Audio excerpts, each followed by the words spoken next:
All right, everyone. Hey, welcome back to part two of Habits of High Performers. I'm joined again by Craig Stanland, reinvention architect, author of Blank Canvas, and my man RJ Singh from the Down Under, host of the Ultra Habits podcast. Both have been on previously. Craig episode 22, RJ episode 28, and together on episode 46, which this is a part two to that. Gents, welcome back, my friends. How we doing? Doing very well. How are you? Good, hanging in there. RJ, what's good in your world? I'm really well too, Dale. It's really good to connect with you guys again. Well, it's 5 in the morning. We had a time change since we last set the agenda. I do appreciate early mornings, but this one was a little bit hard. But I did get here on time, and what kind of held me up was a dog needed to go poo, so I had to walk the dog. That was unintended, but I am here now. Good, awesome. Wow, we made it. We had RJ. We had much different pre-recording routines. I went for a nice beach walk. Yeah. It depends what time of day. Like my dog is developed a habit now of letting me take him out for a walk before I go to work. So I take him out usually around 5 a.m. And that's because I don't like him pooing on the yard. Mm-hmm. And so if I don't take him out, my wife will let him out and he'll poo and someone will invariably step in it and take it in the house. And I'm very, things like that really don't sit well with me. So Yeah. that's my morning routine. That's the first thing I do. Is that RJ? Is that the first thing that you do in the morning? Is walk the dog? Is that has that become part of your routine? Like you've incorporated that into the flow of your day? Yeah, so that's a very good question. So I wake up, I walk straight into the kitchen. My clothes are sitting on the kitchen table, my gym clothes. The fish food is already out, and the dog food, the kibble's already out. So I pour the fish food in the bowl. I pour the dog meat along the kibble, and then I get the dog and we walk straight out, poo, pee, bring him in, put him in, get into the car and go. So there's minimal movement, minimal opportunity for me to wake anyone up. Everything is kind of preset the night before, and that dog does make up part of that morning routine. So I guess for context, everyone, why we're here today is not about dog food and fish food, in case you're wondering. But first time we got together, we were going to talk about high performance habits and and share our stories and all that stuff. And rightfully so, we got all into mindset and I see where Craig's going with this, right? He's trying to get to how our days look like, but I want to make sure everyone knew what we're dragging you into today, which is like we talked a lot of theoreticals last time. I thought it was right, and I told people after, I said, what was awesome is that we got on here to talk about our habits and what makes us high performers and all that stuff, but I think naturally you all went to, hey, time out. Before we start talking about that, we got to talk about how your head's functioning. So if you're listening to this and you didn't listen to 46, listen to that, because I think that was a great precursor. And then today we want to jump into just that. Like what does that look like tactically? What's our high performance strategies? What's our what I call strategies, operations, and tactics, right? Like what's our overall strategy? How do we operate? What do we do tactfully? Man, I cannot talk today. It is only freaking Tuesday. But yeah, just figuring out like how we operate, just to kind of share the war stories, if you will. So RJ, you walk the dog has a nice poo, the fish are all fed. How do you get all the good stuff in? Everything is a process and everything is the good stuff, right? And so during the week, I put real guardrails on how I operate to ensure that I can do the breadth of shit I need to do. The weekends are very different, completely unplanned. I do have things that I need to do, but I also know that if I have a checklist on the weekend, it will impact the experience of the family time because I'll be checklist orientated. So I need to understand, first of all, again, as we talked about in the previous episode, I know myself, I know my system.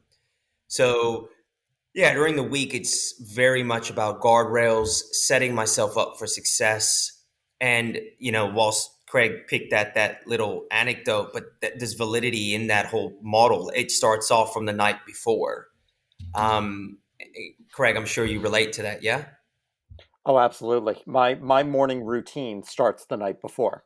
It involves, in my case, setting up my yoga mat and my meditation stool and my red light because I meditate in front of a Juve red light. So I have all of that set up so I don't have to do it in the morning. I've got the what I need for my coffee set up. Same idea. I just want to hit the ground running. So I really think that starting the night before is so critical. And another little thing that I do the night before is I did this consistently for a very long time, but I faded a little bit and I'm bringing it back in. But I once read that I believe it was Edison didn't go to sleep at night without asking his subconscious mind a question. And so I'm getting back into the habit of thinking about what I want to do tomorrow, the night before, what's important to me, and what am I having difficulty wrapping my head around. So I will, as I'm drifting off to sleep, think of that question and ask that question. And in the morning, I'll repeat it. And the answer usually comes crystal clear. And that kind of sets a real nice tone for the remainder of my day to come downstairs, see that my yoga mat's all set up, see that my yoga bench is all set up, and just hit the ground running into my routine from that point. So it really does start the night before. And so a couple of things for you, Craig. Then what's the purpose of the red light? What's the intention of that? You said Juve red light or something like that. What is that? Juve red light. There's been some scientific evidence that it's good for your skin. It's good for testosterone production. It's got a lot of recuperative functions to it. Mm, And so I will meditate in front of that. I'm kind of killing two birds with one stone. It yep. also works that the Juve goes for a period of 20 minutes.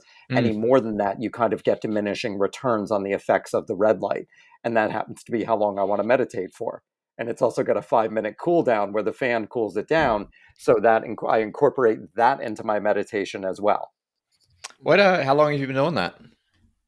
So I've been meditating since prison, so 8 years. Obviously, didn't have the red light in prison. The red light was purchased during the pandemic. Just honestly doing some research. I'm going to be 49 this year, looking into natural ways to increase testosterone. And obviously, you can do that through diet. But I found Ben Greenfield talking extensively about red light therapy. And so I started looking into that and looking at the efficacy of it. And, I didn't have any blood work done, but honestly, anecdotally, I could feel the difference. Mm. Like how so? What are we saying? Like how do you feel different? Energy, Huh. just aliveness and quite frankly, sexual performance. I mean, just really, I can tell the difference. Awesome. The Yeah, a lot went there. I was like, man, we could really take this podcast a whole other direction right now, but I'm gonna let you pass. We'll save that one for offline. But no, like that's awesome. Yeah, like I said, I haven't heard that, so I'm taking notes here to kind of dig in myself. And so the red light exposure, is it a special kind of light? Like you say, is Jube like a name brand, or like if someone says, man, like me, like what the heck is that? And we want to start digging into it. Like, how do you spell it? Would Jube red light? G. It is J I think double V.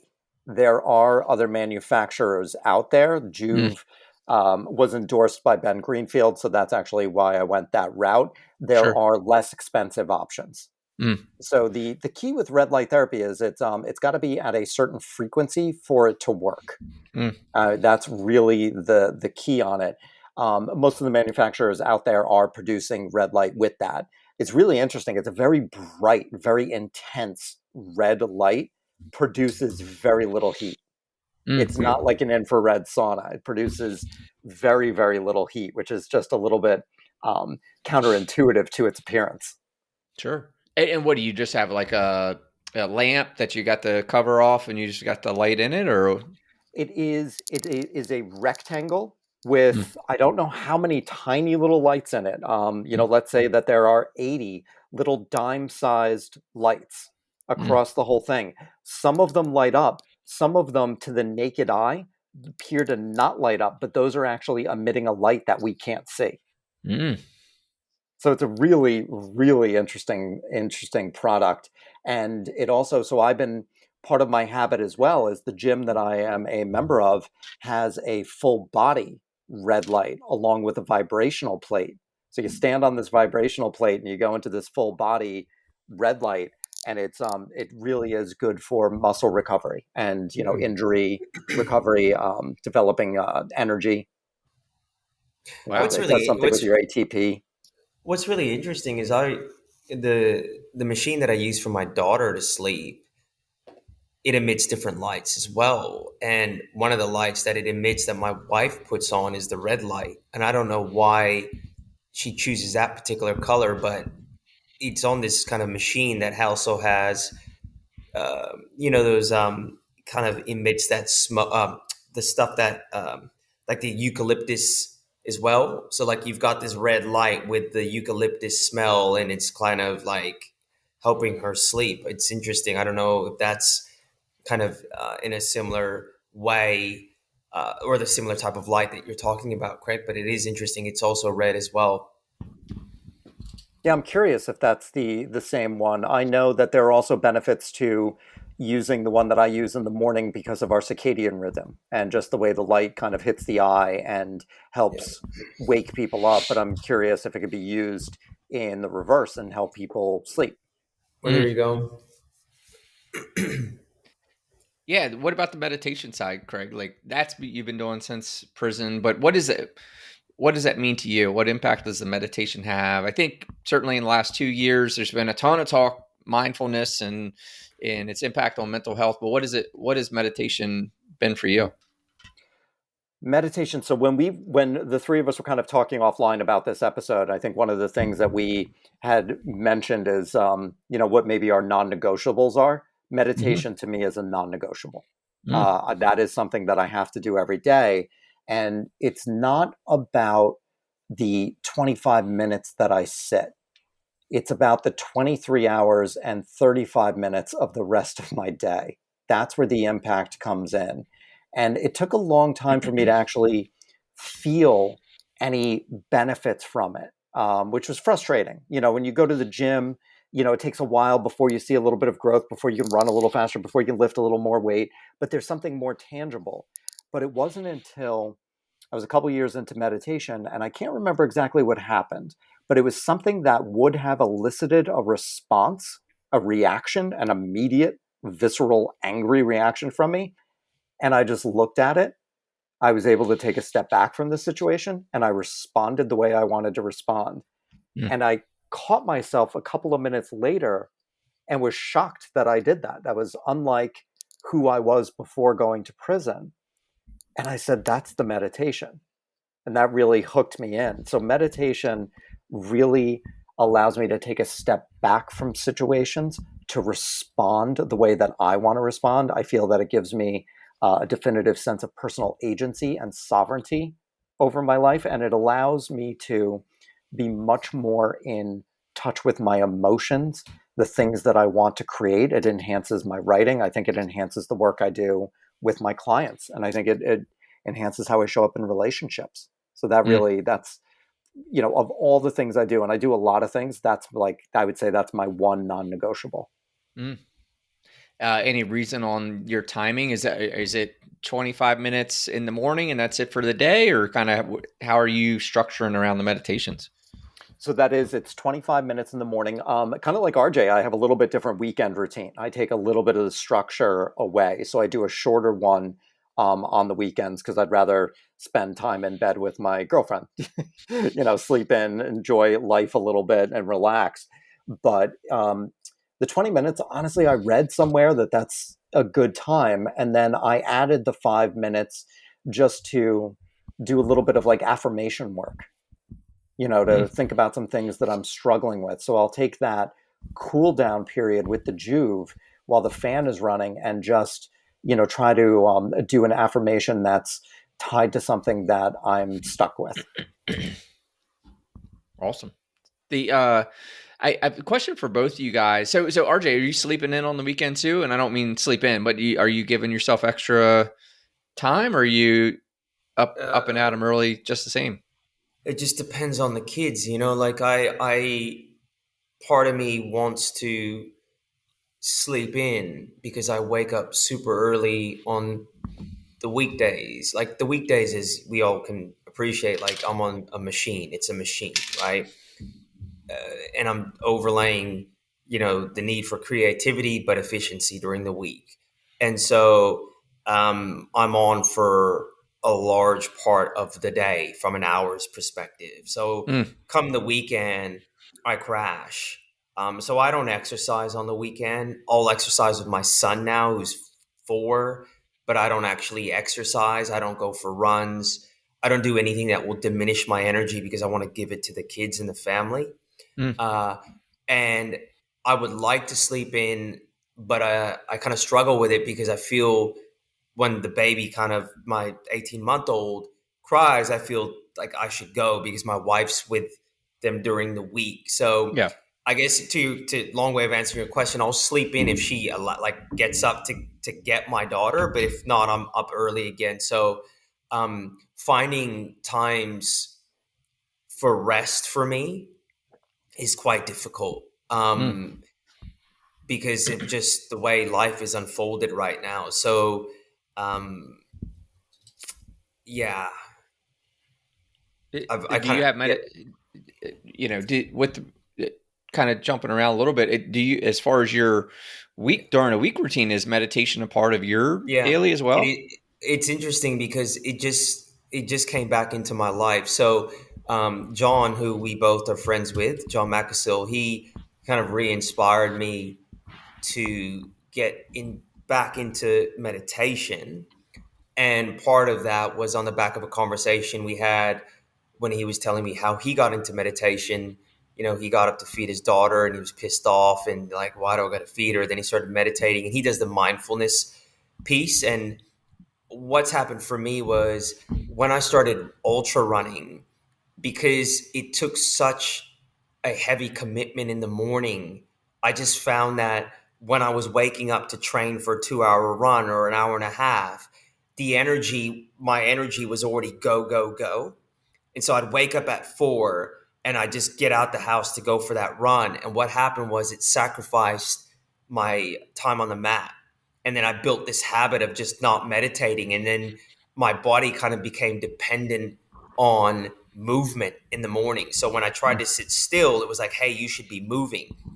And so I went through this whole piece for the last 2 years where meditation, after a very long period of formal meditation, kind of fell away. It's now back.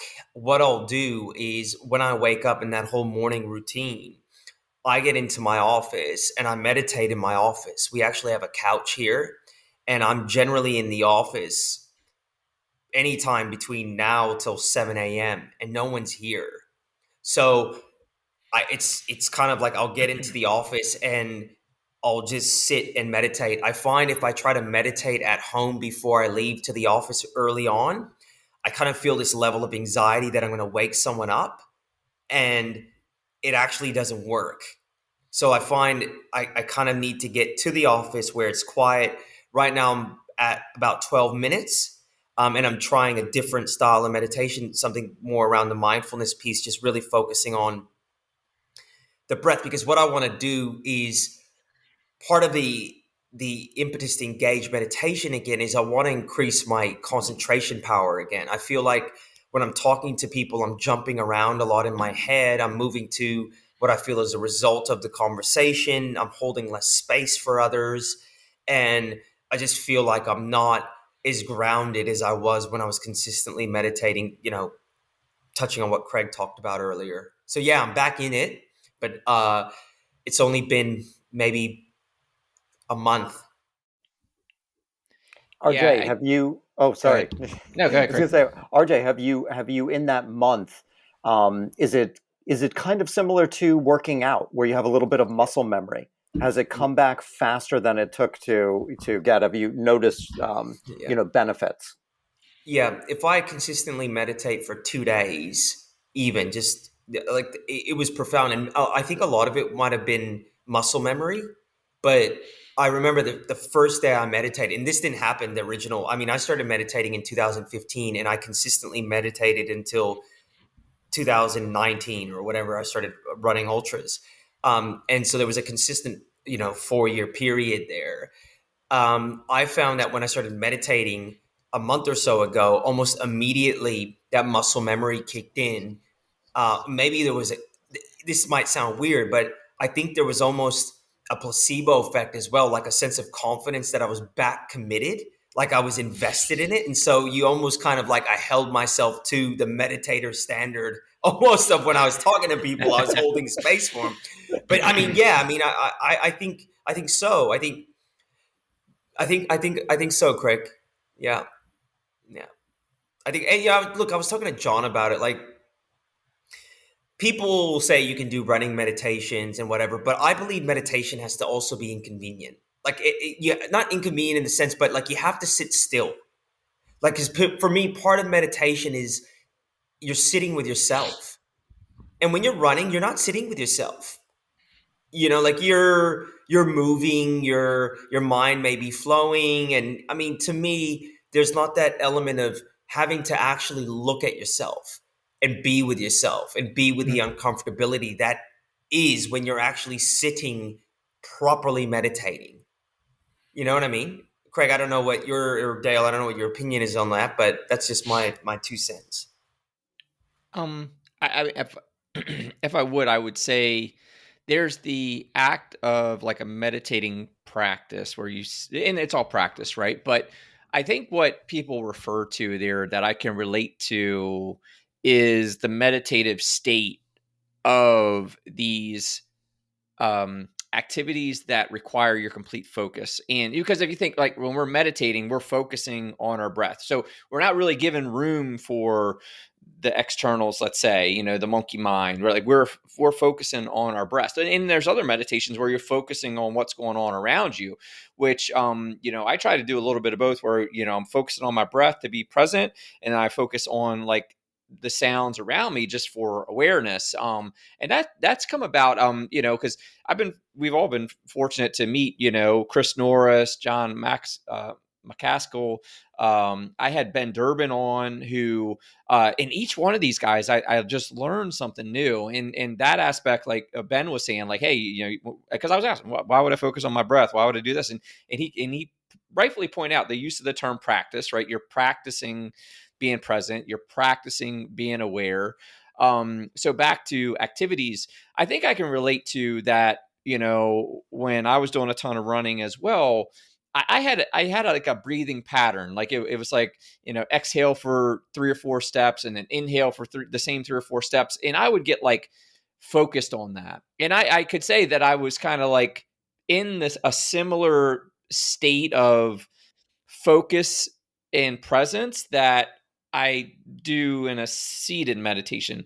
And I'd say also like 2 other things that so jujitsu to me was meditative because I literally cannot think of anything else when we're sparring. I've got a dude, and I'm skinny like freaking olive oil. Like I'm always the littlest dude on the mat, and I've got to be there. Like there's no play. I've got to go, and that requires my complete attention. And I think that makes me present. So as a result, I feel like really clear, really great after sparring because the rest of the world was shut out for 20 to 60 minutes, whatever it was. And I watched all those mountain movies recently, and those guys talked about the same thing, and that the climbing requires so much focus and attention. To them, it was a bit meditative because they, again, aren't thinking of anything else. It's life or death, that they are present. They are in that climb, and they are nowhere else. And I think that's where obviously there's diversity there, but I think at the end of the day, it's all back to that focus, right? Like it's not the monkey mind and we're all over the place, but we're intentionally, maybe as a necessity or intentionally, proactively, like being focused. I don't know if any of that rant makes sense, but that's that kind of like how I've been coming to it. I think that there's a flow meditative state that occurs through an intense activity, and I guess it's your intention. I think with being on the mat, my personal intention is to sit with what's coming up Mm, and having intentionality around being skillful with managing that and not yep. having an external pressure that drives me to focus. Yeah. Does that make sense? Like and I think that's what I'm getting at. I think when Craig, I don't know if you have your view on that, but like I think like when I'm running, there is a meditative process, but I'm caught up in endorphins. I'm caught up in things that take me still away. It's an external pressure versus when I'm sitting on the mat, I'm sitting still, feelings, body sensations, things are coming up, but there's no external pressure that makes me focused. It's me that Hmm. is using my own facilities. And I think that's where I think that the subtle difference is, in my Yeah. opinion. Yeah. Yeah, I agree with that. I think there's something to be said for sitting with oneself, with no externals, and just being with what is Mm, and watching, observing the monkey mind coming up with anxiety or fear or whatever it may be, and just watching it, sitting with it, knowing that it's okay. Versus like when I go to the gym and I'm doing a bicep curl, I can be very present with that, and it has a meditative quality, but it's much different. mm, And it makes it obviously makes my workout much better when I'm very present with the weight, and I make micro adjustments in how I hold my wrist so I can feel it hitting the muscle differently and optimizing how I hit it. But that's very it's being present with it, which I think is very powerful. But I agree with RJ with the act of sitting with oneself and just watching what comes up and not reacting. hmm. There's a pain in my lower back, that all of a sudden shooting pain, and not reacting to it, just observing it, breathing into it, and Hmm. allowing it to come, to arise, and to go on its own accord. I think and there's no right or wrong, but let's get to the philosophical piece here. I think with an external event, you're still effectively not sitting with yourself.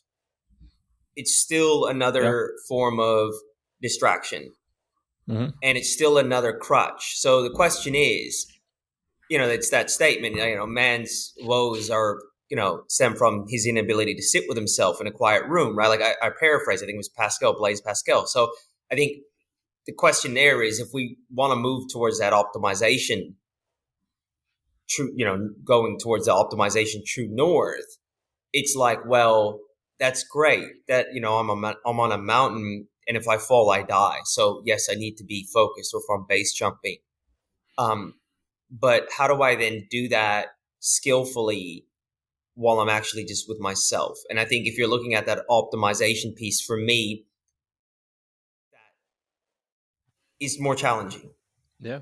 and Yeah, I requires more agree. I think, stability. yeah, for me, I feel like to round it out, like I do all of the above, right? Like my goal is to be intentional and present, and I agree that I just was trying to throw a different curve into it, but yeah, I agree. Same thing. Like I'll sit there and like I think Craig's really articulating it well, where you're just really getting again a practice of controlling your thoughts, your emotions, and now we're talking neural pathways, right? Now you're making a habit, a neural pathway of not reacting, right, to whether it's a physical pain or emotional pain or whatever external trigger, right? You're now practicing not, and yeah, like Craig, I would say similarly, just caught myself one day going, wow, I normally would have reacted there, or hey, you're not being present, and catching myself and fixing it. Like, and I credit just practicing, focused meditations on that, so for sure. Can I ask a question of both of you? We've used the word intention a few times, and I'm curious. Well, I'll share what I do when I sit down on the mat. I take 3 deep breaths, and then I ask myself, why am I sitting in meditation this morning? What matters most to my heart? And I listen for the response, and that becomes that becomes my intention for that practice. And I'm curious if RJ, you touched on this already, but I'm curious if there's a little more formality to the intention of sitting down and meditating for both of you. I used to engage a formal practice, more of a structured practice that was Tibetan based, Tibetan Buddhist. So I would do different styles of meditation. Now it's more so, I guess the short answer is no. I'm more so getting to where I am sitting down and just being with the breath. And what I'm trying to do, Craig, is take a moment for myself before I step into this day that is just, as we know, pulling us in continual different directions, which starts for me quite early. And so I'm just really trying to get focused and ensure that I'm structured, I'm together as I move into my day. But there's no, I haven't introduced anything like that, but I can see the value in it because it's kind of like taking a moment to really think about, well, what am I doing? Why am I doing this? And what do I want out of it? But at this point, there's been no formality in this round of meditation.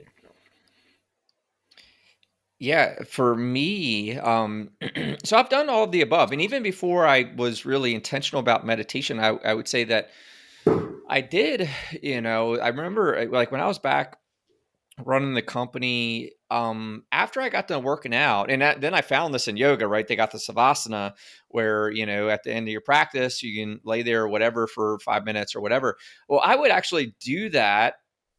I'd say accidentally then. And what I would do, I would just lay down 5 minutes, uh, and just go through a visualization meditation of the day.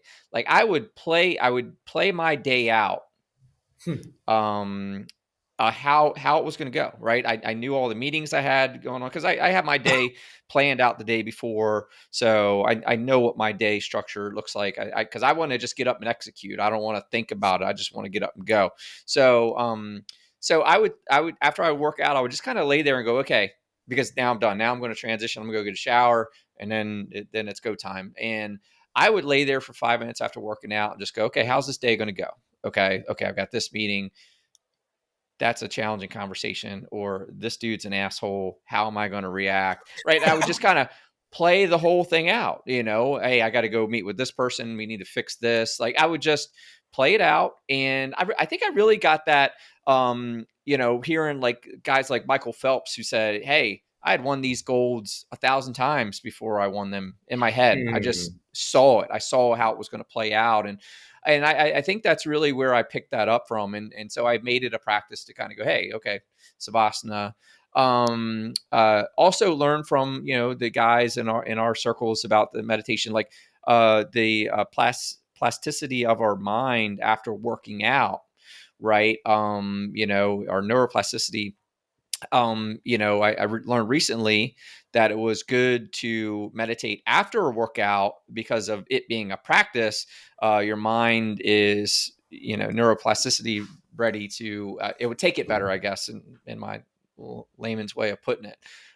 So I've shifted to, instead of doing a meditation as soon as I get up, to doing a meditation after I finish working out. So that went from just being a 5 minute thing. Now I do a 20-minute thing. And recently I wasn't trying to be rude and look at my phone, but I was pulling up. I I'm a Rogan guy. I listen to Rogan. I listened to the Sadhguru episode. Did you guys hear that? Um, I've hadn't read his been book. exposed to him before, but he's like an Indian mystic. Maybe RJ shaking his head. Maybe he knows something about him. But so I just got intrigued and started digging into kind of some of his stuff. And he has this Isha Kriya meditation. And I've started doing that as my daily, so because it was like a recommendation to do it for once a day for 90 days or twice a day for 48 days. So I'm just doing the 90 day because I can manage that better. And so I've started that now, which is a bit about, um, I would say, detaching from the mind and body, and spirit a little bit more than the other stuff I've been doing, which is interesting.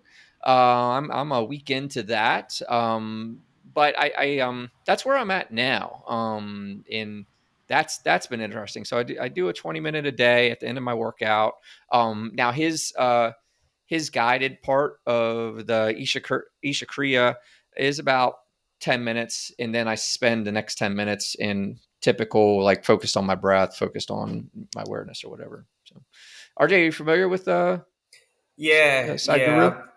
yeah, a bit, yeah, yeah. Across his work, I have read his uh, his books. He's a really interesting character. He's also been on Tom Bilyeu's podcast, which was a good conversation. I have a friend who is the managing director of Accenture, who's a really high performing dude. He's like a mathematician brain, but he's also a yogi. He's got this really interesting range, and he really loves Sadhguru's teachings because it's quite technical and it Mm-hmm. appeals to him. Mm, And Sadhguru refers to yoga and Kriya Yoga as a technology, right? Like his mm, view is that it's actually the way he's framed it is quite elegant, and he does his meditation, finds it transformative. Uh, um, Carter's also into polyvagal theory as well. I think he's gotten into that around like his nervous system and kind of how that all operates in relation to his yoga practice. And I think whatever works. I find that really interesting as well. Like kind of I see how there's a real value in obviously focused meditation, but a meditation where it's more we're kind of detaching from the subjective mind and subjective experience as well, mm-hmm. because that also creates spaciousness too, doesn't it? Where we're Yeah. not as reactive. So I think it's meditation is interesting because there's so many different types of it and styles of it, which I suppose is just being skillful to know what we need and where we're at and what will serve us, right? Yeah. Yeah, I say, like, it's been about consciousness, this Isha Kriya stuff. It's been a little bit more about that, and so yeah, I think you're spot on there. So we've covered a bit meditation. One thing I like that you said, Craig, that that's just good to call out, because you mentioned meditation with the red light same time. You're killing two birds with one stone, right? And you got a lot of folks that talk about, I don't have time to do this, I don't have time to do that. Like, is there any other areas you guys find yourselves killing two birds with one stone, so to speak? I've been actually reading at the gym. So when I do the step mill, which is a terrible device, I have my Kindle. I Yeah. have my Kindle, and I'll tell you, when I have a good book, I want to stay on the machine. Yeah. And it's just been really brilliant to have that. I do 20 minutes, not a tremendous amount, but I do 20 minutes on the step mill and I read the entire time. But I also read between sets, which, is maybe taking me a little bit out of the workout, but I just love the mental aspect from it. I don't check my phone, and I just read and I work Mm. out, and I find myself really looking forward to my workouts, particularly when I have a book that I enjoy. And that to me is really killing two birds with one stone in a really, for me, productive way, an enjoyable way too. I caught that too. Yeah, that's a great call when Craig was talking about the light in the meditation, right? Because basically you're stacking you're stacking activities that can be consolidated, and I do that as well. I mean, as podcast hosts, Dale, you'd appreciate this. Like, you're always listening to people's audiobooks and like you're always consuming information, and it becomes difficult. So you got to find ways to optimize that experience. So I'll do it when I'm on the bike, similar to Craig as well. I'll kind of use non-pleasurable events, treadmill, stuff like that, where historically I wouldn't listen to anything. I do use it now. I mean, there's even simple things like I use a Stoic journal, it's on my passenger seat always. And when I get to the gym, it's a cue. I use that as an opportunity to journal, because some people think you have to sit still. Well, no, like for me, I've incorporated it into my movement. So it's Hmm. sitting there with a pen already ready to go. So as soon as I get into the gym, so it's just about kind of optimizing your day and our experience to be able to stack activities that have a similar either energy or ease of engagement of multitasking. I suppose that's what we're talking about. We're talking about multitasking. And so I think multitasking is one of those things where um, if something requires deep concentration, you probably don't want to stack it as an activity. But if it can just be done on kind of an autopilot piece, then it's efficient. And so the wisdom, as they know, in the serenity prayer is to know the difference. Like, when can you actually stack activities to create efficiency versus you're multitasking and you're actually diminishing one activity that requires deep concentration. For instance, sometimes during the day when I'm working, I'll try to listen to an audiobook because I've got a guest. Like, I had a guest this morning after our conversation. I was late to consume his book yesterday, so I'm trying to listen to his audiobook while I'm working. Couldn't do it. Yeah. Couldn't do it because I just can't. I don't have that level of concentration to do my work that was required thought and listen to this dude. Like, so I'm doing nothing well. So I think it's just adding some flavor and I guess depth into that. How Well, do I'm you glad manage you two I'm glad you activities? went there and said that, because I was about to say, dude, you can listen to a book and work, because I sure as hell can't. But no, I mean, so I'm glad you said, because I would agree. Like, I cannot. And I've come to learn and agree that we can't truly multitask. There's foreground tasks and there's background tasks, right? Like, there's not two foreground tasks that we can do effectively. It's a little attention here, a little attention there. We might think we're multitasking, but we're not. It's nothing multi about it. We're singularly focused here and then switching. We're task switching, repeatedly. We're not multitasking, right? So when we drive and we listen to the radio, like, driving is the foreground task. The podcast in the background is the background task, right? It's so I've come to just respect that there's no true multitasking. There's foreground tasks and background tasks, and like RJ saying, I agree. I could not. I don't listen to podcasts when I'm trying to work, because I want to get the value out of it. So it's not like just a radio station playing in the background. I mean, I've over the last decade, I've gotten so much influence and positive exposure from podcasts. So I don't like take them lightly. I wouldn't even let them be background tasks for me anymore, because I want to do it. So I'll listen to them like if I'm in the shower, or if I'm on my own lawn. It's a part of my getaways. Like, so while I'm spending an hour outside working in the yard, I'll listen to a podcast then, because then it is truly, I can consume it. I am listening to it while I'm doing kind of monkey work, driving a mower, or shoveling crap or whatever.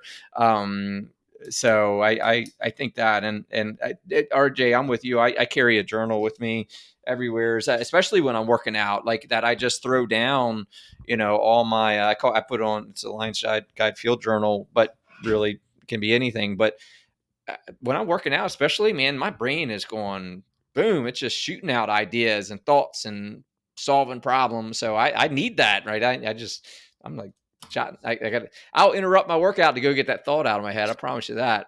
Absolutely.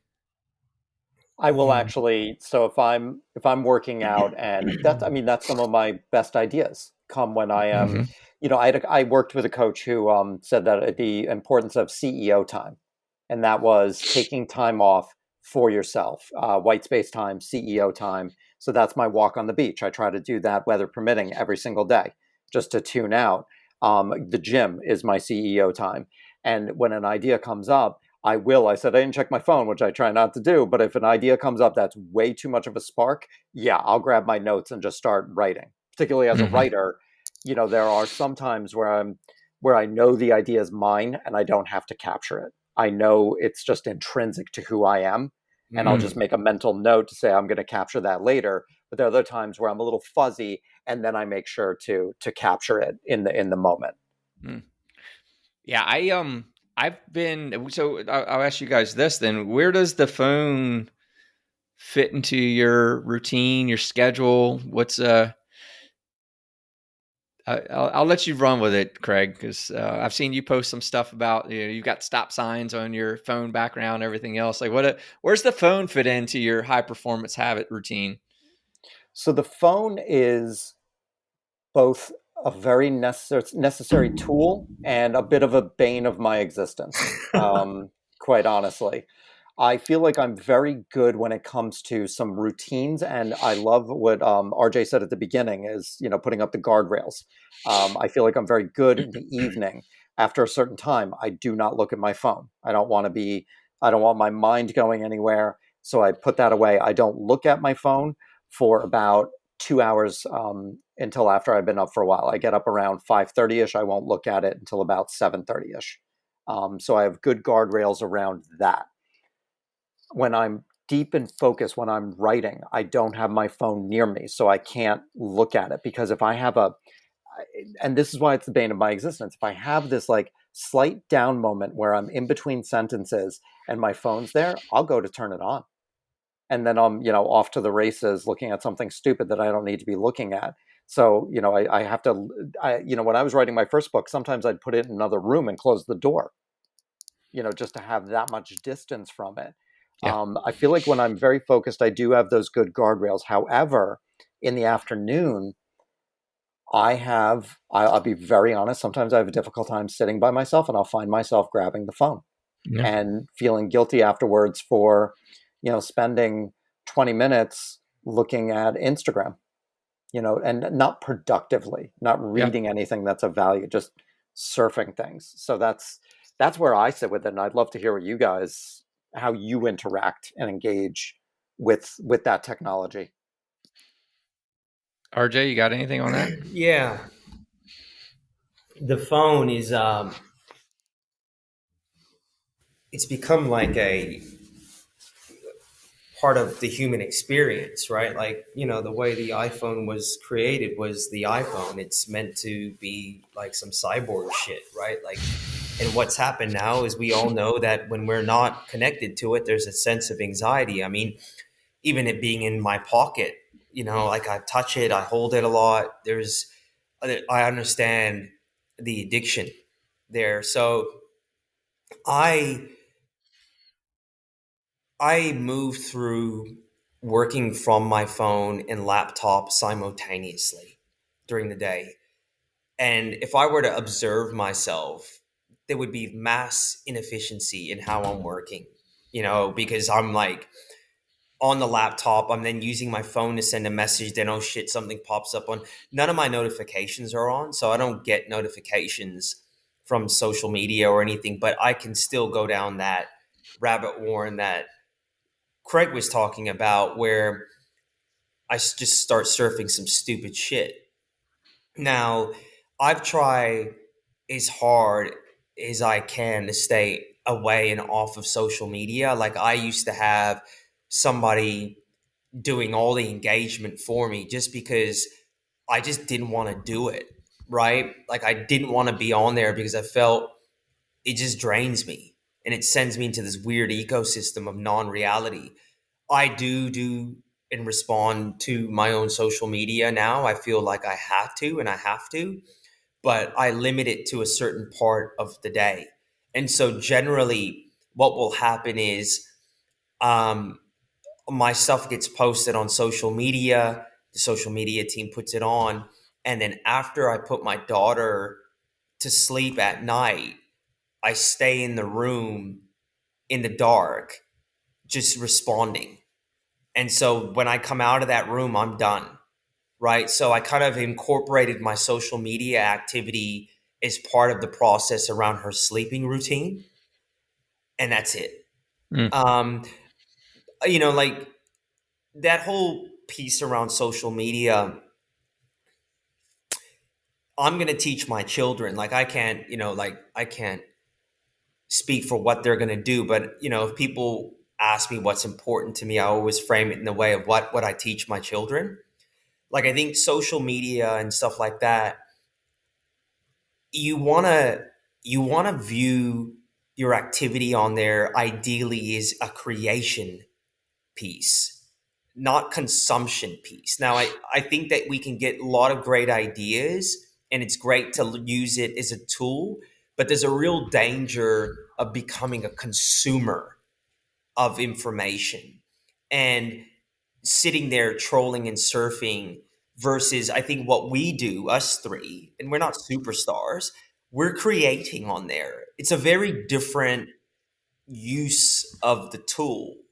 And I know this was a conversation that initially started off on the phone, but I think social media and the phone's kind of Yeah. intrinsic now, right? So I think that's what I would say there. It's like, well, if I were to give anyone advice, it's like, well, if you're on your social media, you're on the phone, what are you using social media for? Is it a tool for creation, idea exchange, or are you just sitting there voyeuring, Hmm. consuming shit? Yeah, I mean, I would say this week especially, I'm in the same boat as you guys, and Craig. Like, I would just get aggravated, like, because if I looked in aggregate, like the time lost in a day, just it's a trap, man. The phone's a trap. So this week, minus today, I had it here just because before we hopped on, I was just communicating via text. But this week, I've started. I take my iWatch off. I take my iPhone. It's sitting over there across my office, and had one of the most productive days I'd had in forever. Really proud of myself. Had all this extra time, therefore I'm getting more stuff done, and that's what I'm working. I was almost gonna, ask like who wants to go on the phone detox with me there, where we just kind of keep these things away from us. And honestly, and Craig, you mentioned the phone and the ideas. Like that's why I carry the notebook around, because I can't put my ideas into my phone, because when I touch that damn thing, like something's going to get me, or there's going to be a text there. Like RJ, I have all my notifications turned off minus text and phone calls. Someone trying to communicate with me, like I have that, but none of my all my badges and notifications, all that other crap's turned off for everything else. As much as it asked me to turn it back on, every single app's like, "Hey, you sure you don't want these Like notifications?" why? Like what the Like, fuck move for, on. right? You know You what I'm saying? Like, sure? yes, it's We like, what paid are you all gonna these tell me? developers like big money to make sure we can like get your attention, and you've turned it off. Are you sure? Like, yeah, man, I'm sure. But yeah, so I've been keeping it away from me. And in fact, I've made it. I knew this before. I would say I just kind of slipped down this slope, but um, when I was running the company as an example, there's constant distractions. So I would say, hey, my office hours are 8 to 8:30, 11 to 11:30.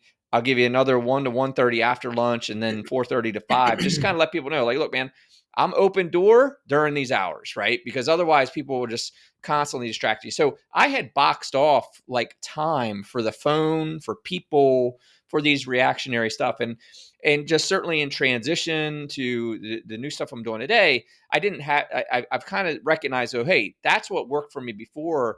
So my current routine is I'm not touching the phone until 8 a.m. and I'm only checking what's going on until 8:30, and then I'm heads down, and then I'll check it again before I go to lunch. I'll check it again when I get back from lunch, and I'll check it again at the end of the day. And that's it. I'll keep that damn thing away from me. Like, unless I'm expecting a call, expecting a text or whatever, that's different.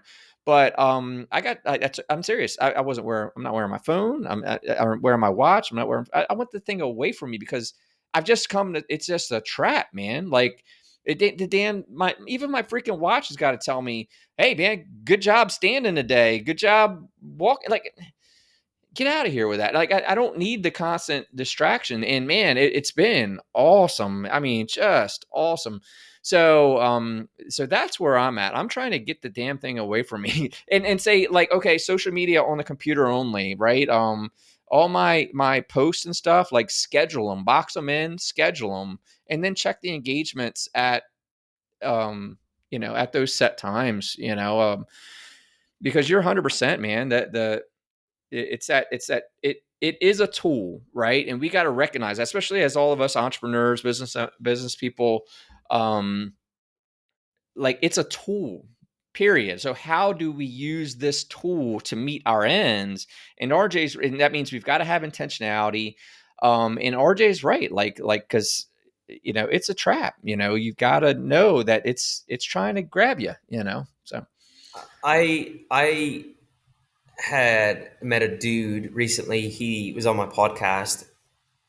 He's he was in tech, similar to you, Craig. I think he worked for like your big ERP companies and then startups, and then he had this whole addiction journey, and it's quite innovative. He's created an app which rewards habits. It gamifies good habits, mm, right?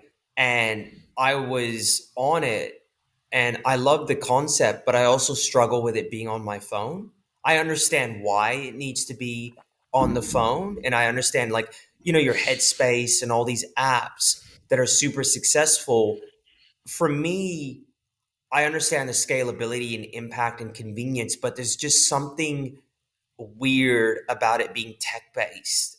Does that make hmm sense? Like, yeah. it just doesn't feel Absolutely. 100% right to be engaged through the phone. What's your um views on that? I had a bugaboo about building the Lions Guide community. Like, it's on Facebook. I have a Facebook group community, and I didn't like that, but it was the best option I had. I was like, man, I don't want this thing on Facebook, man. I don't want to be on Facebook. I don't want my clients and people to be on Facebook because of me. So I'm with you. I'm a bit cross in a way, right? It's almost a necessary evil today. I mean, because how many times have you picked up your phone to do one thing, and 5 minutes later it went, "What the fuck was I doing? What was I supposed to do? What was I supposed to do when I picked this thing up?" Right? Like that. I hate Yeah. that shit. So the Dale, you mentioned, that one post that I put up. I do have a stop sign as the wallpaper on my phone. It says stop. Why are you checking your phone? And it's precisely because what you just said. I'd be like, oh, I want to respond to that Instagram DM. I open up my phone. I'm looking at Gmail. I'm checking my calendar. I'm on Facebook. And then I put the phone away and I didn't answer the DM. And I realized I had zero Yeah. intentionality to it. So I put that on there to be very intentional. Say, why am I doing this? I'm doing this to respond to that DM, and that's all I'm going to do. But which is really, this is, I think, very interesting. It worked wickedly effective. I mean, it was so effective. It reduced my screen time by like 89% one week. Mm, I mean, ridiculous how much it worked. But now it literally has become wallpaper where I don't notice it get numb anymore. to it. Yeah. It I'm used to it, and it doesn't have the same impact. So I'm thinking of a new tool that I can put in place that will kind of get me back onto those guardrails and Yeah, keep me well, it's the focused. tool is the ocean. Just throw the damn thing in it. Like, there you go.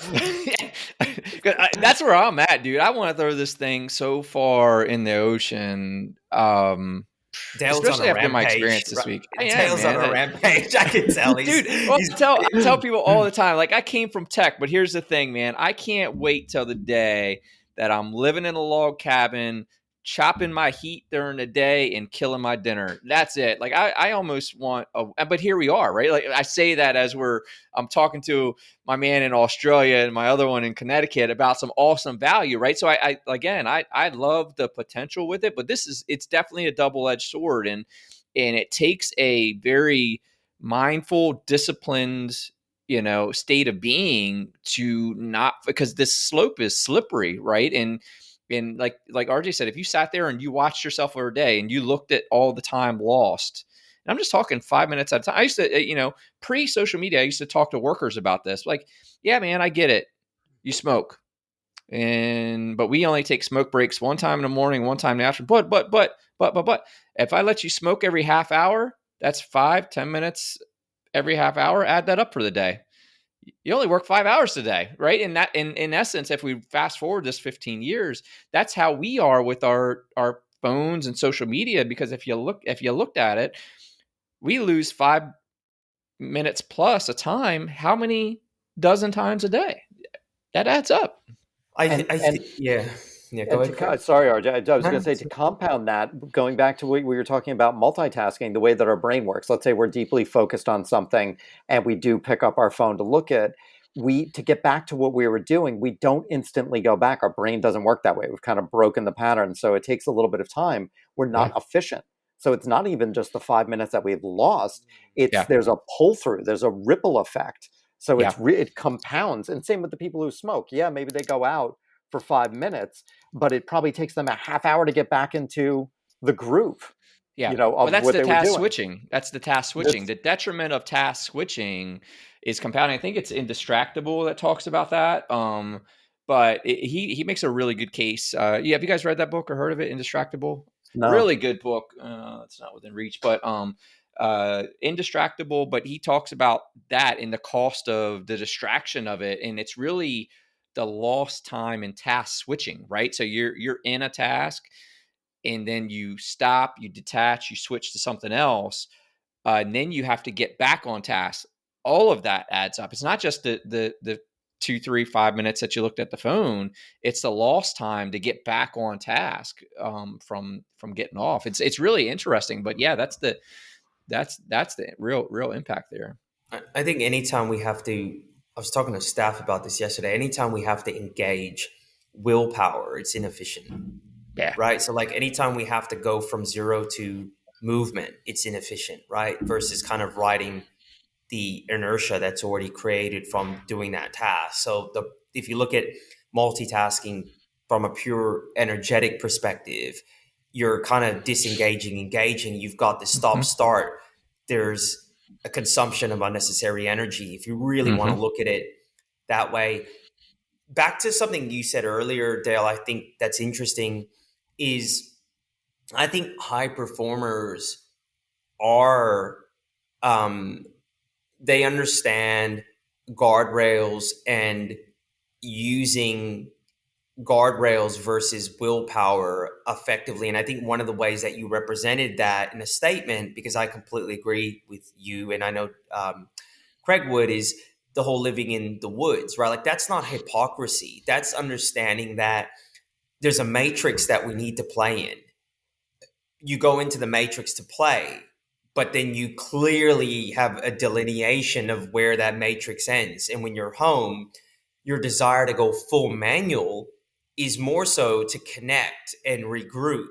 That's Mm-hmm. not hypocrisy. Mm-hmm. That's being skillful and understanding. Robin Sharma, I think he was talking about this in uh, something I saw on social media, and I completely agree with it. His piece on working in waves, like you kind of high energy, and then you kind of because and to me, my life and the way I've set up my life around where I live, how I live, um, is very much like that. Even when I come to work, I come down a big mountain. There's a long drive that I come into the active community, and there's this, there's a there's a switching on that occurs, and then when I go back up the mountain where I go home, it's about a 10 to 11 kilometer drive, which is another signal that I'm now entering into a different realm, and to me, that's just another guardrail.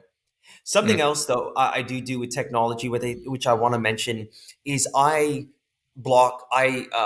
have Boomerang on my emails, so I'm obsessed with inbox zero, and to the point where it actually impacts me negatively. I don't Mm-hmm. have the willpower to not continually check my emails, so I basically get it managed for me by pausing them. So that means that I check emails certain time of the day and I pause it, and the anxiety that it reduces for me, because I can't actually go and check my phone email because I can only undo my Boomerang from my laptop. Mm-hmm. So I'm no longer checking my emails from my phone because I actually can't, because it's blocked. I like that. It's been I like that a amazing for lot. me. Yeah. And the only way I can unblock it, or sorry, unpause it, is from my actual PC. Yeah. I That's like that. brilliant. Yeah, it's I can say I'm good at that, but because that's what I was saying earlier, I would that 8:30, 11:30 to noon blocks I was talking about earlier, that I would leave. I would leave email alone until those times too. And I could do that. I was like, I have emails off or whatever. But I like that. I love the boomerang thing because for to your point, those habitual checkers, right? Because again, it's a task switching, right? You're on a project, you're working on your PowerPoint, whatever. Oh, gotta check my email, and then boom, task switch to read email.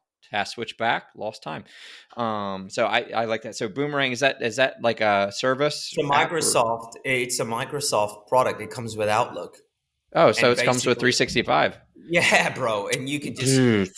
my T did it for me, and I was like, "Fuck, this is revolutionary." Because I tried literally, Dale, Craig, for people think we're gurus because we talk like we struggle, right? Like I tried for 4 months consistently to not check my emails Mm, when I didn't want to, and I could not check my emails, and I mm. realized I needed intervention. Like Yeah. I don't have the willpower to not do that because I'm Yeah. obsessed with inbox zero. Yeah. So now I don't have to. Now that privilege has been taken from me, and I love it. It's funny for me. For me, what comes up, it almost circles back to the meditation, is that you had the awareness to understand that it impacts you negatively, and that you had to ask for help or look for an outside intervention to do something about it. It Yeah. circles back, because 100%. otherwise you could have just been, hooked into that cycle and never break the pattern. Yeah, bro. Yeah, yeah. The no, I love it, and I guess I would challenge you both to say, like, the word anxieties come up, right? RJ, you're talking about like the anxiety of your phone, like, and my question, I thought, as you were describing that, like, are these anxieties with our phone, are they worth it? Like, are they justified? Are these anxieties of like social notification, are they justified? No, no. Not even close. Right? Not I even a mean, little bit. I mean, not even. What a great question, that when this comes out, I almost want to isolate that question and like maybe put that on my phone, as it sounds counterintuitive, but that's my block. Like, or that might be my new message. Like, is the anxiety worth it? yeah, Because it's not. Because what am I going to find in my email? There's going to be nothing that groundbreaking. There's nothing that I can't respond to in a few hours. Same yeah, with social media. Obviously, I use it for my business. I use all three of the big platforms: IG, LinkedIn, Facebook. I put content out there every single day. But to have, I like how RJ has a very specific engagement time period. You've got your routine. You put your daughter down to sleep. You're in the dark. You do your engagement. You leave the room. You leave your engagement in the room. There's something very symbolic about that. But yeah. I mean, again, the anxiety is not worth it. None of this stuff is. I love what I do. I think I do have an impact, but I'm not solving the world's problems. I don't need to respond immediately. I'm not diffusing bombs. Yeah. Yeah. I think what happened was with the proliferation of instant communication, people that were good operators like us in corporate or whatever the fuck we were doing, we we developed a sense of value from being responsive, Yeah. and we became confused. Like we thought being on and being hyper responsive was like, yeah, man, the customer is going to value it and rah, rah, rah, rah, rah. And we've had to go through our own journey of looking at that, because we got to remember these communication devices and technologies have the evolution and speed and velocity of coming on the scene has surpassed our ability to really understand and code, right? So there was this whole process of instant communication towards us from all different realms.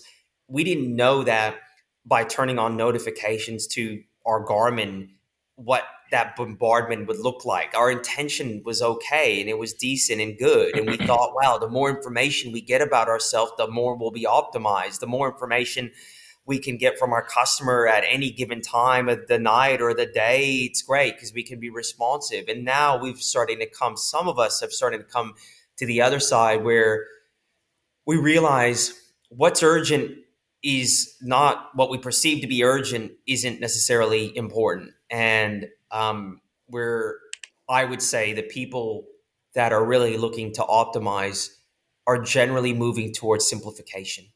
Yeah. Well, It's just it's as just you described simplification. that, what the thought that came to mind was that feeling to always be responsive is a perversion of our service mindset, right? Like we are of service. We like to serve people, but it's it's a bridge too far, right? Like it's a perversion of that we feel that, oh, I just got this email. It's not urgent at all, but it's important to respond right now so that they're not waiting on me anymore, right? Because that's an anxiety of mine. I don't like to have people waiting on me. And I Yes. think but again, that's the necessity isn't there. That's, I just wanted to throw that out there. That's what came to mind as you described that. It's like, really, it's a perversion of our service mindset. It is. It absolutely is, and I love that we're talking about this because I'll tell you when I started, when I was in the corporate world and I started, there were no phones. There was no. You actually had to go to the office to log on, and there was one other guy that I worked with.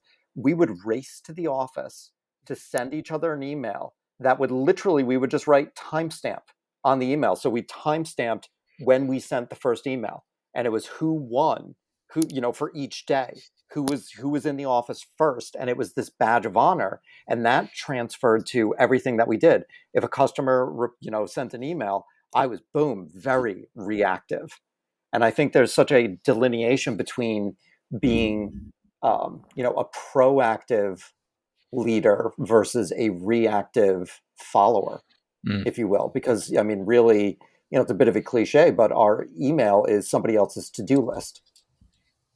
100%. And just to be able to proactively say when I choose to respond to this and know that the person isn't sitting there, saying, boy, I'm really pissed that Dale hasn't gotten back to me.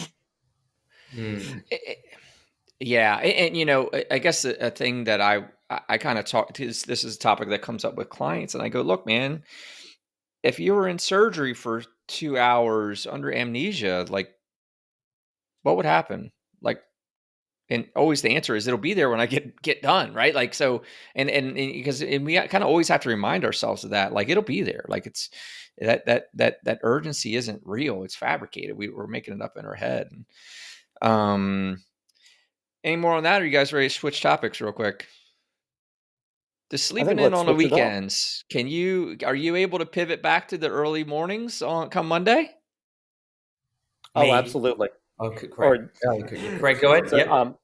absolutely. I totally can. I still on the weekends. I still get up at 5:30. Okay. And I just realized that it's 5:30, and I will roll over and spoon with my girlfriend and say nope, don't have to do this. So I'm still getting up, but I just make the conscious decision to stay in. And it's funny when I say stay in, it's usually anywhere for 6:30 to 7. I'm not really going much past that, but it's that little extra time that it there's a connection. Mm, She loves that I do that. She knows that I like getting up early, but I choose to spend that extra hour canoodling with her. It develops our relationship, and that's worth it. yeah. I So think there's that's really important. intentionality there. So Yeah, you're, there's yeah, yeah, being very intentional, but because I'm still getting up at that 5:30ish Monday morning, it's not a problem. right. RJ, how about you? Yeah. Well, my son's in the bed on Saturday mornings, and he's always between us. So uh, I have an interesting relationship with the mornings and my weekends, where when I wake up, I have the same energy I do during the week. And that's typically why on Friday I try to have a light work day so I can kind of ease into my weekend so I'm not as Mm, frenetic. Um, but when I wake up on the weekend, you know, let's say my daughter hasn't woken up and I'm laying in bed, uh, I will still wake up early. And for me, what I'm trying to be very conscious of is I don't bring a certain type of to do energy into that morning, which is very difficult because I can tell my wife has a rhythm from me not being there during the week. And mm, sometimes we can have disagreements. And if we're not like traveling well together, like, well, have a little tiff in the kitchen first thing in the morning because I'm in the way. She's like, "Why you like all like you're on this go go go? Can't you relax?" Situation, right? Like even as soon as she's out of the bed, I've got to make the bed because I have to make the bed. If I wake up and I'm out of a bed, that bed has to get made, right? So there's this kind of understanding how to be a bit free flowing on the weekend and changing gears, but it's not easy because I've been moving at a certain pace and a certain kind of efficiency and task orientation during the week. So what that means is the weekend, I'm really trying to shift and just be part of the family and not drive the activity. Does that make sense? Mhm. So there's a Yeah. real kind of just allocating myself as part of the troop and not directing the troop. And I find if I have anything on my to-do list on the weekend, ultra habits related or anything, it really impacts my weekend. Like ideally, I think I would be best on a weekend if I had nothing to do. Not one piece of outstanding work for ultra habits. I don't do my day job work on the weekend, but like even ultra habits, like I find if I have any kind of activity required, I have this kind of switched on mindset still. It's weird.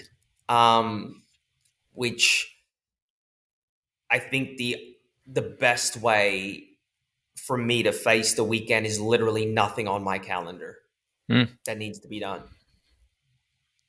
I don't know if that's going to happen though, to be honest with you. So. Well, what I love about what you guys are saying is it comes back because you're both saying you're intentional, right? You're intentional about being present, right?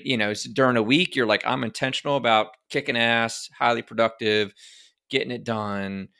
But equally as intentional, your intention is to be present on the weekends, right? And so I think that's awesome, right? Like, so it's not the intentional to do this, but it's the intentional, contribution to the family unit and being there and all that. And I think that's just as powerful. It's the same thing. It's just the different flavor, I think, in Uh, a lot of ways. yeah, I think, and I say this to a lot of men, you have to be as ambitious about your family life as you are about everything else.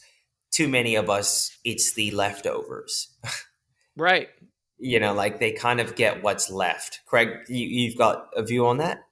I think that's just so critically important. I will have my clients and myself fill out a report card, to grade business, romantic life, social life, fitness, emotional, and to look at your overall GPA and to see where you are, because work might be an A plus, and that's awesome. But if your family is an F, that's just not a balance, and that's, I think, why we feel that misalignment. That's why we feel that success size hole. But we've got to bring all the grades up, really. And I think that is just looking at every aspect of our life, what's really important to us. And to Dale, I think you said one time, I think it was our last conversation, all cylinders firing.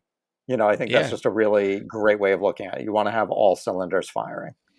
Yeah, I always use the analogy, like if your life were a business, you're the CEO and every department matters, because if any department's failing, the company's failing, right? And the other analogy is the boat, right? Like there's a hole in the boat. You don't go, well, hey man, that's that guy's problem. That was all of our freaking problem. Like we don't solve that F in family, even though the steam room's running awesome, we're all going to the bottom here, and it is important. And I think like something to what RJ said about work. I one of the things I do, some tactics here, like I kind of try to keep my Fridays clear for my cleanup day. Like RJ said, like I like rolling into the weekend with my next week set. Like I'm good on the week, in my head, I have the little, kindergarten clean up, everybody everywhere. It's like, I'm like, clean up. What didn't get done this week? What needs to be cleaned up? And I'm just like cleaning up, cleaning house. So that I go into the weekend, everything's fresh. Work is closed. It's good. It'll be there Monday. And then my week is set, right? Cause like I say, I just want to show up and go. So I am mindful to do a lot of pre-planning, plan my like say I'll plan tomorrow today. Like, so when I get off with you guys, I will sit down and go, all right, what's tomorrow look like? Boom, boom, boom. So that tomorrow morning I just show up, and I'm talking the whole day from 4 o'clock when I get up until 9 o'clock when I turn in. My whole day on my planner is going to be laid out for my game plan for tomorrow. So all I got to do is show up and go. And what that does for me is I can walk in this house and be present. I'm not thinking about, like, my subconscious is not trying to figure that out anymore. And likewise for my weekend, I keep Fridays clear so I can do that, so that similarly I can go into the weekend and my subconscious isn't sitting there grinding on what am I going to do next week? What am I going to do next week? How's it going to go? What do I get to, like, I know it's all in my planner. It's on, I have these little sheets I print out. Like, I do this, like, this is my weekly planner, and I sit down, I just go, here's all my workouts. Here's all my readings. Here's all my objectives.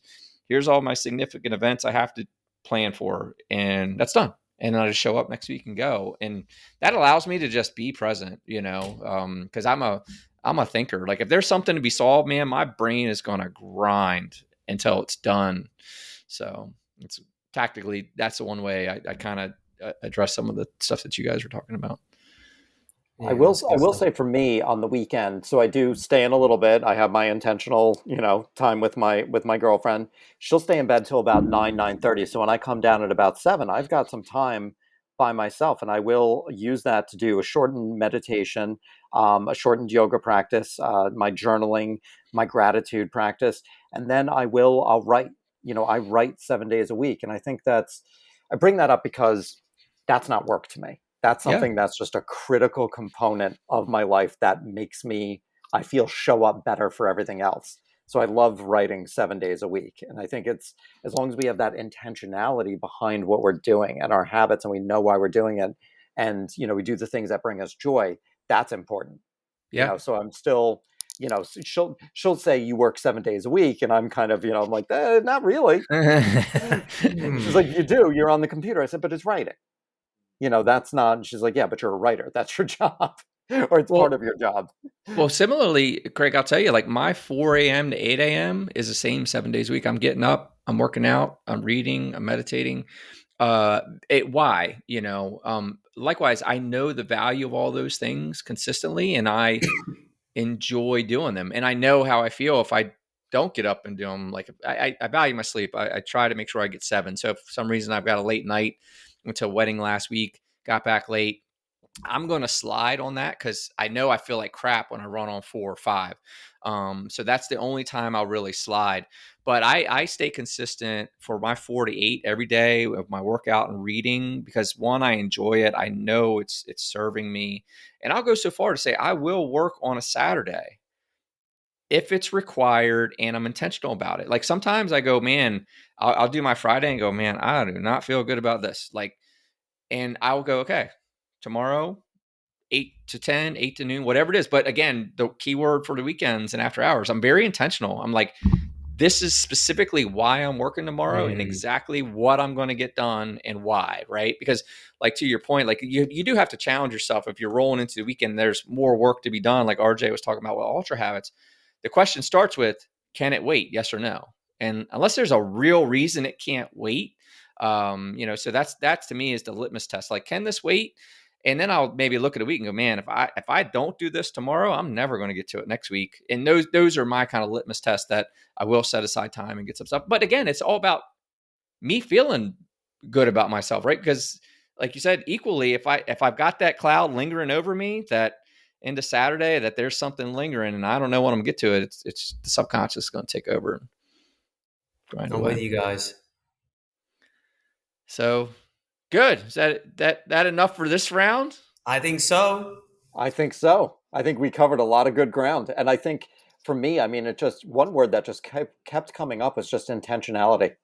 Yeah. I think that is just, like, for me, out of this conversation, such a takeaway. I feel that I'm intentional in what I do, but I feel both of your perspective on it has really helped me sharpen that. So I want to Awesome. thank both of you on that, because I feel a new perspective on intention. So thank you. Well, thanks Yeah. for that, Craig. And I think the reason that we're talking about intention so much is what can be taken away from this conversation is that whilst our systems and processes may be different, we have one. And life, in fact, my interview being released today is with Jack Daly, who's written a new book called Life by Design. And he's become like a pseudo mentor for me. Like, in one of the things I really respect about him and look up to him for is he lives with his own frame. He is very, very assertive in what he does, why he does what he does, and he examines his shit continuously. And I think that's what we're talking about here, is we all have a life by design.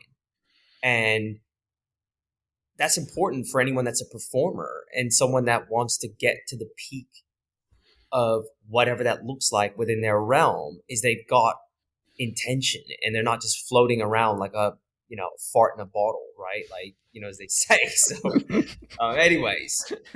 Who says that? I don't know. My dad says that. My dad says really that. a fart in a bottle. Oh my God. That was a new one to me, but I plan on using it. Yeah. Oh man. The problem is I'm going to tell my teenagers that probably when it goes like, man, you're just a fart in a bottle. No, man, I love it. Hey, good news, bad news, man. Good news, that was awesome. Bad news, I think we got more, so we'll have to circle up, see if we can get another one going, because I think, like, I don't know about you, I feel like there's still another layer in this onion somewhere, because we still were we went from theory. I think we were a lot of strategy here, and I think we haven't even yet dug into. I know Craig's a journaler, and like there's so much more, man. So hopefully we can find time and get another part. Let's do it again, man. I appreciate Absolutely. you guys. It was awesome conversation, man. I appreciate you guys. I love and respect you guys and everything you're doing, and especially in serving others, man. You guys are doing great work, and I'm honored to know you guys. So thank you for that. Versa, man. Thanks, guys. Absolutely. Cool, guys. Thank you, Dale. Thank you, RJ. Yeah, right, thanks, guys. Thanks, Dale. See you, boys. Yep, cheers.